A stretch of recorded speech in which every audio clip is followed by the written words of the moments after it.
আসসালামু আলাইকুম। অবৈধভাবে ভারত যাওয়ার পথে মোজাম্মেল হক বাবু ও শ্যামল দত্ত আটক।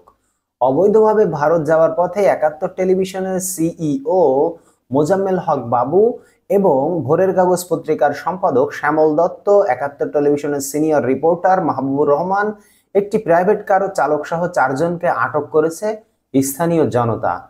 রবিবার 15 সেপ্টেম্বর রাতে ময়মনসিংহের ধোবাউড়া উপজেলার সীমান্ত এলাকা থেকে তাদেরকে আটক করে ধোবাউড়া থানা পুলিশের হাতে সোপর্দ করা হয়।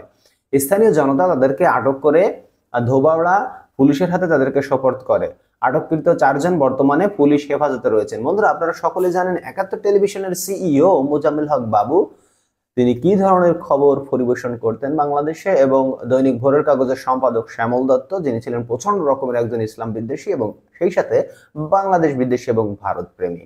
অবশেষে তাদেরকে গ্রেফতার করা হয়েছে, তাদেরকে পুলিশে সোপর্দ করেছে সাধারণ জনতা। সাধারণ জনতা জেগে উঠেছে মানেই প্রত্যেকটা অপরাধী সীমানা থেকে পার হতে পারবে না বলে আমরা বিশ্বাস করি, এবং প্রত্যেকটি অপরাধীকে এইভাবে সাধারণ জনতা ধরে ধরে পুলিশের হাতে সোপর্দ করবে।